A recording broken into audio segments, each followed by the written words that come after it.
the embryo continues its journey along the fallopian tube.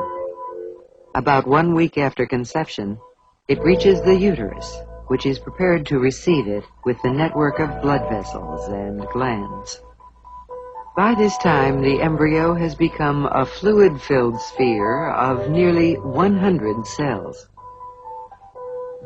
Some of the cells become finger-like projections that anchor the embryo to the uterus to draw nourishment and oxygen and to rid the embryo of wastes. The anchoring cells secrete a hormone that will prevent the disintegration of the lining. There will be no menstrual period. 3 weeks after fertilization, though still smaller than a grain of rice, the embryo has a primitive heart. Through the following weeks, its tissues and organs will develop. In 4 weeks, it looks like this.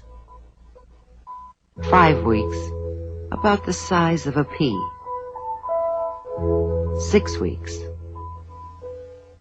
7 weeks. At 2 months, it is called a fetus and is obviously human, though only the size of a gumdrop. When the embryo attaches to the uterus, a complex structure of vessels and cells forms, which is called the placenta. A network of the embryo's blood vessels closely intermingles next to the mother's blood supply. While their blood doesn't actually mix, materials such as oxygen, nutrients, and waste products can pass between mother and child. If their blood were to mix, the embryo would be rejected as the foreign organism that, in fact, it is. Don't forget, it shares only half of its genetic constitution with its mother. From the placenta emerges the umbilical cord, which leads to the abdomen of the fetus. When the cord is removed at birth, the belly button is created.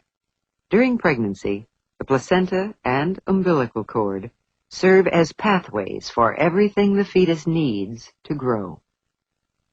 By the 3rd month, all the organs of the fetus are essentially in place, and it enters a period of intense growth. During the 4th month, the fetus doubles in size. Its muscles twitch. By the 5th month, it is nearly 21 centimeters long, about 9 inches. It kicks occasionally. Its heart beats about 140 times per minute, twice the speed of an adult.